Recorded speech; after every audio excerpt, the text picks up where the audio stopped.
इस्लाम की यह बुराई है कि वो खुद के शासन पर भरोसा रखता है और उसका विचार देश के शासन से मेल नहीं खाता।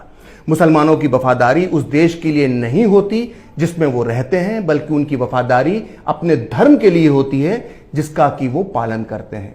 जहां इस्लाम का शासन होता है, मुसलमान वहीं विश्वास महसूस करते हैं। दूसरे शब्दों में कहें तो इस्लाम एक सच्चे मुसलमान को भारत को अपनी मातृभूमि मानने और हिंदुओं का अपना करीबी मानने की इजाजत नहीं देता। इस्लाम और मुसलमानों के खिलाफ यह बात मैं नहीं कह रहा, यह बात कही है देश के एक महान नेता ने। अगर आप सोच रहे हैं कि मुसलमानों के विरोध में इतनी बड़ी बात वीर सावरकर ने कही है तो आप गलत हैं। अगर आपको लगता है कि यह बात गुरु गोलवलकर या श्यामा प्रसाद मुखर्जी ने कही होगी तो भी आप गलत हैं। इस देश के प्रति मुसलमानों की वफादारी पर यह सवाल उठाया है डॉक्टर भीमराव बाबा साहब अंबेडकर ने। जी हां, यह बात अंबेडकर ने कही थी कि मुसलमान भारत को अपनी मातृभूमि नहीं मानते हैं, और यह बात उन्होंने लिखी है पाकिस्तान और द पार्टीशन ऑफ इंडिया, जिसका कि हिंदी अनुवाद पाकिस्तान अथवा भारत का विभाजन इस वक्त मेरे हाथ में है। इस किताब के पेज नंबर 332 पर अंबेडकर लिखते हैं कि इस्लाम एक बंद खिड़की की तरह है जो मुसलमानों और गैर मुसलमानों के बीच भेद करता है। इस्लाम में जिस भाईचारे की बात की गई है वो मानवता का भाईचारा नहीं है, बल्कि उसका मतलब सिर्फ मुसलमानों से मुसलमानों का भाईचारा है। मुसलमानों के भाईचारे का फायदा सिर्फ उनके अपने लोगों को ही मिलता है, और जो गैर मुस्लिम हैं उनके लिए इस्लाम में सिर्फ घृणा और शत्रुता ही है। अंबेडकर आगे लिखते हैं कि मुसलमानों की वफादारी उस देश के लिए नहीं होती जिसमें कि वो रहते हैं, बल्कि उनकी वफादारी अपने धर्म के लिए होती है जिसका कि वो पालन करते हैं। आप सोच रहे होंगे कि मैं इस्लाम के बारे में अंबेडकर के इन महान विचारों को आज क्यों बता रहा हूं। असल में इसके पीछे एक बहुत बड़ी वजह है, और वो ये है जय भीम जय मीम का नारा। 2014 में जब से मोदी सरकार आई है तब से आपने यह नारा बहुत बार सुना होगा। इस नारे का मतलब है दलित और मुस्लिम एकता। सीए के खिलाफ जो भी आंदोलन चल रहा है उसमें आपने देखा होगा कि दलित नेता चंद्रशेखर रावण मुसलमानों को दलितों का दोस्त, उनका हमदर्द बता रहे हैं, लेकिन हकीकत में दलित मुस्लिम एकता का जो प्रपंच रचा जा रहा है आपके आसपास, उसकी हवा अंबेडकर आजादी से पहले ही निकाल चुके थे। असल में अपने राजनीतिक फायदे, या यूं कहें कि इस देश को तोड़ने के लिए जो मुसलमानों, वामपंथियों और चंद्रशेखर रावण जैसे मौकापरस्त दलित नेताओं ने जो त्रिकोण बनाया है, उन्हें अंबेडकर की ये किताब जरूर पढ़ना चाहिए। मैं बार बार अंबेडकर का इसलिए हवाला दे रहा हूं क्योंकि इस देश में दलितों के हितों का सबसे ज्यादा ख्याल किसी ने रखा है तो वो अंबेडकर हैं।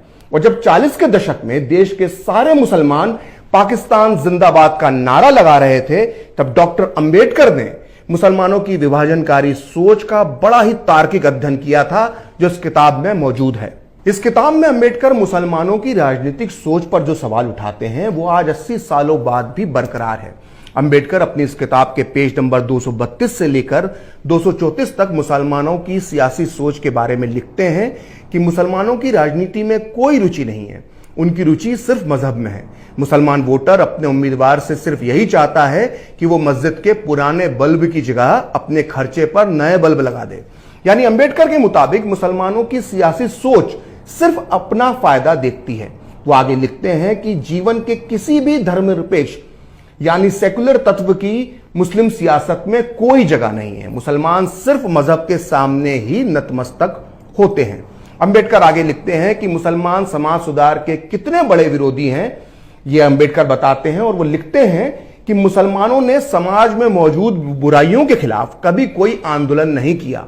हिंदुओं में भी सामाजिक बुराइयां मौजूद हैं, लेकिन अच्छी बात यह है कि वो अपनी इस गलती को मानते हैं और उसके खिलाफ आंदोलन भी चला रहे हैं। लेकिन मुसलमान तो ये मानते ही नहीं है कि उनके समाज में कोई बुराई है। असल में मुसलमान समाज सुधार के प्रबल विरोधी हैं। अंबेडकर कहते हैं कि मुसलमान खुद को कितना महान और सर्वश्रेष्ठ समझते हैं, अंबेडकर इसकी भी धज्जियां उड़ाते हैं। वो लिखते हैं कि मुसलमानों को यह सिखाया जाता है कि इस्लाम के अलावा कहीं सुरक्षा नहीं है और इस्लामी कानून से सच्चा कोई कानून नहीं है। इसी वजह से मुसलमान खुद के अलावा किसी और बारे में सोच पाने के काबिल नहीं बचे हैं। उन्हें इस्लामी विचार के अलावा कोई और विचार पसंद ही नहीं आता है। अंबेडकर आगे लिखते हैं कि मुसलमानों के जहन में यह गहराई से बैठा हुआ है कि सिर्फ वो ही सच्चे हैं और सिर्फ वो ही विद्वान हैं। सीए के खिलाफ जो इस्लामिक आंदोलन चल रहा है, माफ कीजिएगा मैं इसे विशुद्ध इस्लामिक आंदोलन ही मानता हूं, जिसका कि बाकी धर्मों से कोई लेना देना नहीं है।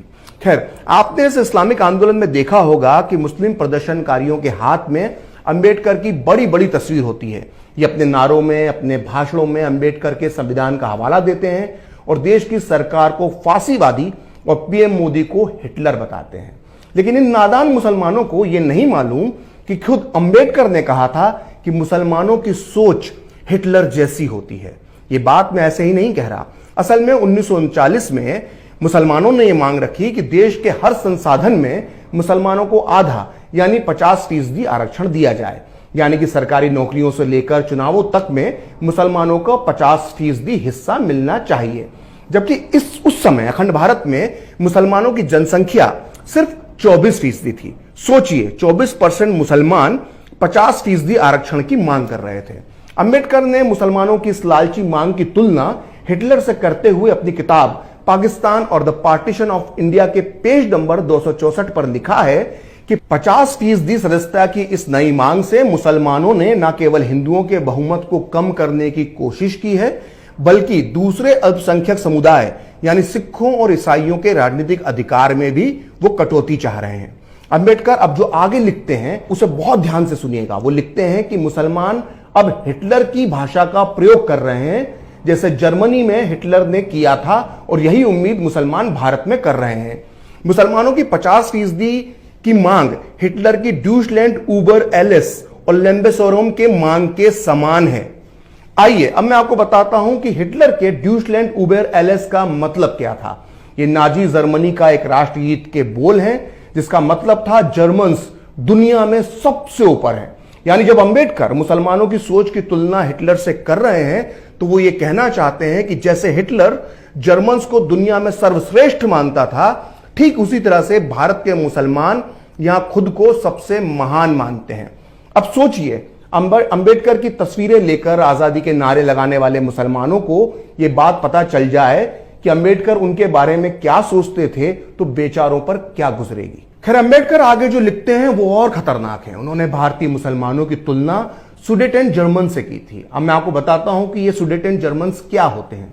असल में सुडेटेन जर्मन्स चेकोस्लोवाकिया में रहने वाला एक अल्पसंख्यक समुदाय था जो जर्मन मूल का था, जिसने दूसरे विश्व युद्ध से ठीक पहले हिटलर की नाजी सेना की मदद से चेकोस्लोवाकिया में जबरदस्त दंगे करवाए थे और वहां के बहुसंख्यक चेक लोगों की बड़े पैमाने पर हत्याएं की थी।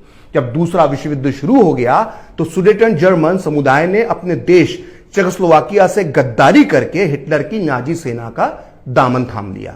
अब देखिए इस बारे में अंबेडकर पेज नंबर 269 पर क्या लिखते हैं। वो लिखते हैं कि मुसलमान राजनीति में अपराधियों के तौर तरीके अपनाते हैं और दंगे इस बात के सबूत हैं कि गुंडागर्दी मुसलमानों की राजनीति का सबसे बड़ा तरीका है।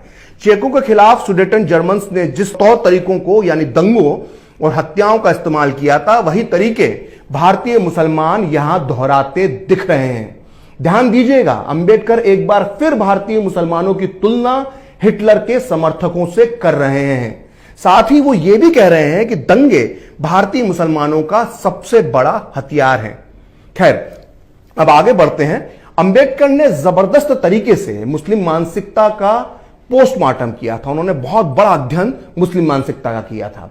अंबेडकर मुसलमानों को सबसे ज्यादा इसलिए नापसंद करते थे क्योंकि आज के दौर की तरह ही 40 के दशक में भी मुसलमान आए दिन अजीबोगरीब किस्म की मांगे रखते थे। 1937 के चुनाव के बाद देश के कई राज्यों में कांग्रेस की सरकारें बन गई थी और वो सरकारें इस देश में गो हत्या पर प्रतिबंध लगाने का विचार कर रही थी। इसके विरोध में मुसलमानों ने मांग रखी कि गो हत्या के खिलाफ कानून नहीं बनना चाहिए, मतलब उन्हें गो हत्या करने की परमिशन मिलना चाहिए। मुसलमान यही नहीं रुके, उन्होंने साथ में यह भी मांग रखी कि मस्जिदों के सामने बैंड बाजा बजाने पर प्रतिबंध लगाया जाना चाहिए।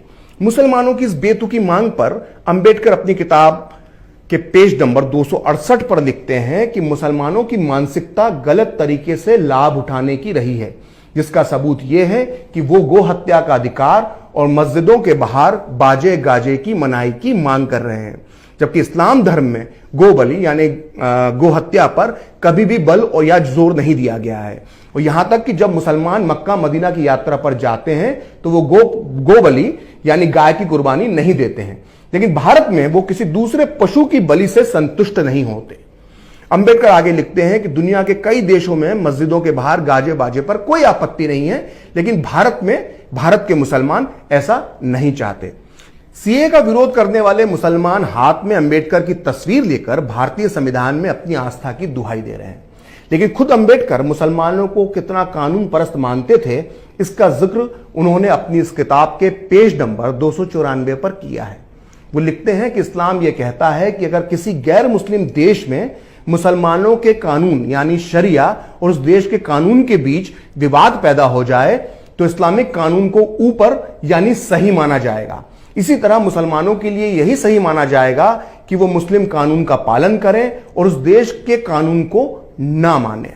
अंबेडकर ने अपनी इस किताब में मुसलमानों की सोच और इस्लाम के खिलाफ इतना सब लिखा है कि अगर वो आज के दौर में ये सब लिख देते तो यूपी के देवबंद से लेकर असम के बारपेटा तक सैकड़ों मौलवी अंबेडकर के नाम पर फतवा निकाल देते।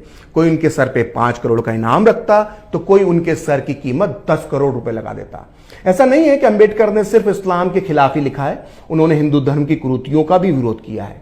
लेकिन जैसा कि मैंने आपको बताया कि इसी किताब में अंबेडकर ने इस बात पर संतोष जताया है कि कम से कम हिंदू अपने धर्म की कुरीतियों को दूर करने का प्रयास तो करते हैं, लेकिन इस्लाम में ऐसा नहीं होता। अंबेडकर ने